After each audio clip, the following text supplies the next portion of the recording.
Assalamualaikum warahmatullahi wabarakatuh. Bismillahirrahmanirrahim. Alhamdulillahi rabbil alamin. Allahumma salli wa sallim wa barik ala sayyidina Muhammadin wa ala alihi wa sahbihi ajma'in. Amma ba'd. Qala Allah Ta'ala fi kitabihil karim, wa qadha rabbuka alla ta'budu illa iyyahu wa bil walidaini ihsana. Wa qala an-nabiyyu sallallahu alaihi wasallam, ridallah fi ridal walidain wa sukhtullah fi sukhtil walidain.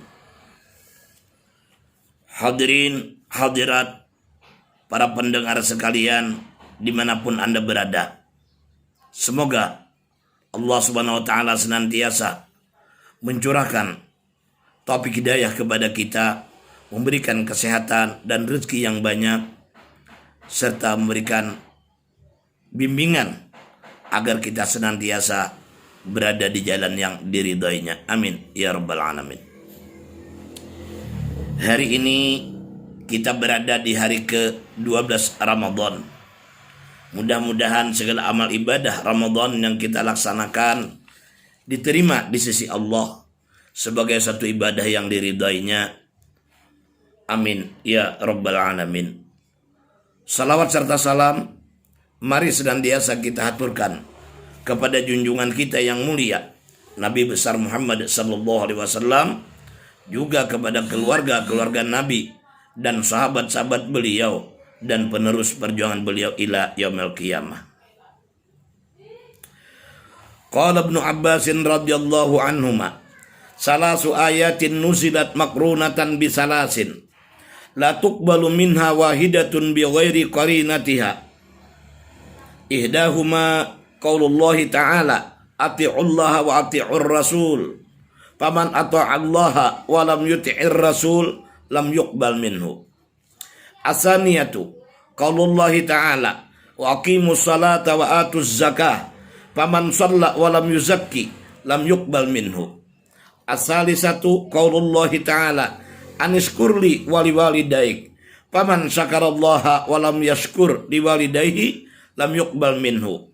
Walidha qala an-nabiyyu sallallahu alaihi wasallam, ridallah fi ridal walidain wa sukhtullahi fi sukhtil walidain. Para pendengar sekalian, shaimin shaimat yang dimuliakan oleh Allah, Imam Ibnu Abbas radhiyallahu anhuma berkata, ada 3 ayat di dalam Al-Quran yang diturunkan selalu bareng dengan 3. 1 ayat 2 perintah, 1 ayat 2 perintah. Tidak diterima satu daripadanya tanpa kawannya yang satu itu. Pertama, firman Allah Ta'ala, ati'ullah wa ati'ur rasul. Taatlah kamu kepada Allah dan taatlah kamu kepada Rasulullah. Maka barang siapa yang hanya taat kepada Allah saja dan tidak taat kepada Rasulullah, niscaya tidak diterima amal ketaatannya itu. Allah memerintahkan kita supaya sholat. Nah, kemudian Rasulullah SAW memerintahkan kepada kita agar sholat itu ditunaikan berjamaah.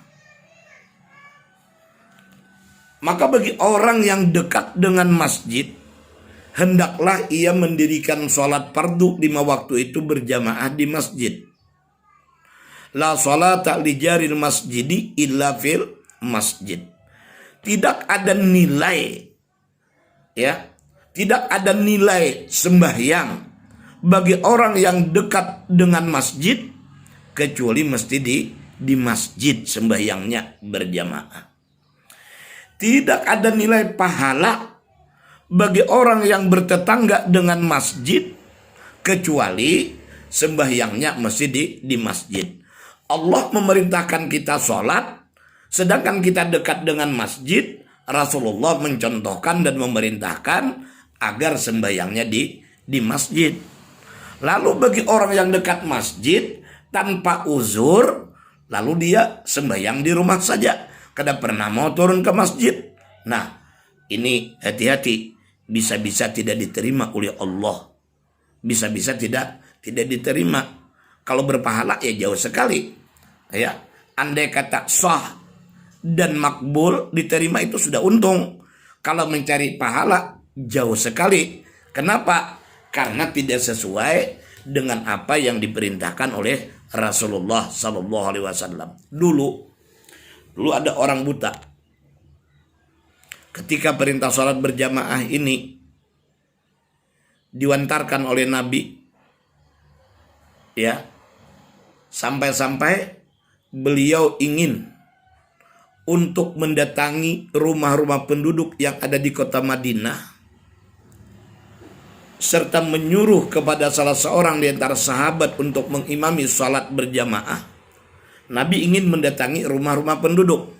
Siapa di antara mereka yang tidak sholat berjamaah, akan beliau bakar rumahnya. Nah, ini saking prinsip perintah sembahyang berjamaah. Kalau beliau menemukan ada orang laki-laki yang hanya di rumah saja, tidak sembahyang berjamaah, diancam oleh beliau mau dibakar rumahnya. Suatu hari datang seorang laki-laki buta. Kalau tidak salah namanya Abdullah bin Ummi Maktum. Datang dia menemui Nabi, berkata, "Ya Rasulullah, saya ini seseorang yang buta.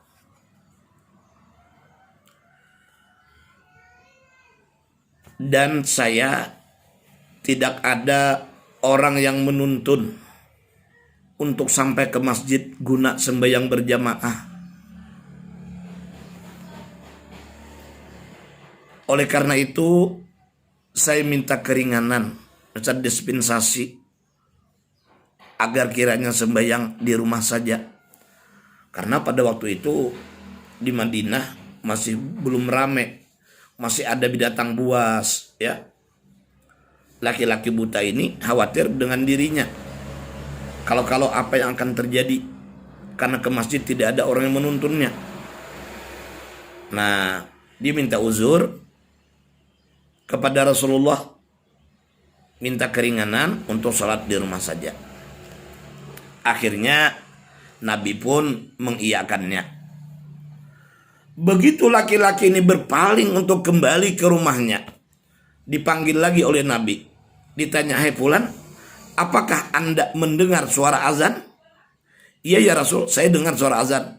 "Kalau begitu, Anda mesti sembahyang ke masjid, yakni tidak diberi keringanan meninggalkan sembahyang berjamaah." Nah, jadi perintah yang pertama, taatlah kamu kepada Allah dan taatlah kamu kepada Rasulullah. Barang siapa yang hanya taat kepada Allah dan tidak taat kepada Rasulullah, niscaya tidak akan diterima ketaatannya. Ya, Rasulullah SAW memerintahkan kita supaya taat beribadah kepada Allah, dan kita harus baik hubungan dengan keluarga, bagus hubungan dengan tetangga. Kalau saja kita menjadi orang ahli ibadah, tapi kita jahat dalam bertetangga, jahat dan retak hubungan dengan keluarga, tidak mau bertegur sapa dengan tetangga, diberi salam tidak mau menjawab salam tersebut. Nah, ibadah kepada Allah baik, tapi perintah Rasulullah dalam hal bagus hubungan dan keluarga, baik dalam bertetangga, ini tidak dilaksanakan. Nah, ini juga Allah tidak menerima amal ketaatannya. Yang kedua, firman Allah Ta'ala, "Wa aqimus salata wa atuz zakah." Dirikanlah salat dan tunaikanlah zakat. "Paman shalla wa lam yuzakki lam yuqbal minhu." Maka barang siapa yang salat, padahal ini orang yang punya, ini orang kaya, dia salat tapi tidak mau berzakat. Dia sholat tapi tidak mau mengeluarkan zakat harta yang ia miliki. Lam yuqbal minhu, tidak diterima sholat daripadanya. Nah ini, oleh karenanya bagi kita yang memiliki harta, perhitungkan harta kita, hitung harta kita. Ketika mencapai nisabnya, begitu pula sampai haulnya, yuk segera keluarkan zakat, berikan kepada orang yang berhak menerimanya. Yang 8 golongan yang ada dalam Al-Quran, fakir, miskin, gharib, musabil, sabilillah, ya, termasuk memberikan zakat kepada para penuntut ilmu agama, kepada anak-anak pesantren, ya, memberikan zakat kepada para ulama yang hidupnya diabdikannya, usianya digunakannya, waktunya dihabiskannya hanya untuk membimbing umat ke jalan Allah, mengurusi agama, sehingga tidak ada waktu untuk bekerja mengurus dunia. Berikan mereka zakat. Ya. Jadi barang siapa yang sholat padahal dia tergolong orang yang punya, orang yang mampu, orang yang memiliki harta, lalu tidak mau berzakat, Allah tidak menerima sembahyang orang tersebut. Yang ketiga, anishkurli wali walidaik, bersyukurlah engkau kepadaku, ujar Allah,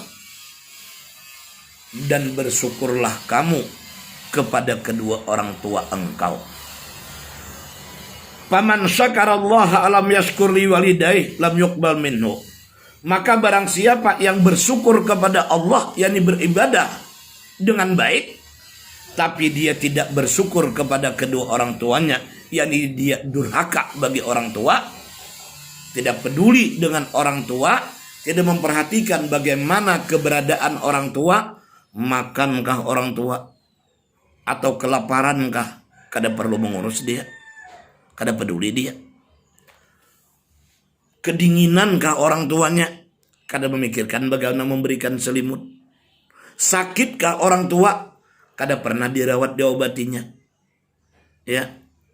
Nah ini, walaupun dia ahli ibadat tapi jahat kepada orang tua.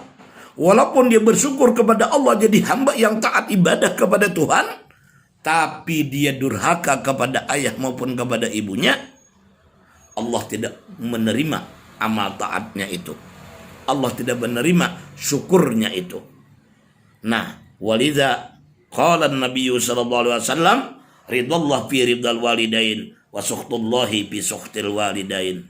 Ridha Allah terletak pada ridha kedua orang tua, dan murkanya Allah ada pada murka kedua orang tua.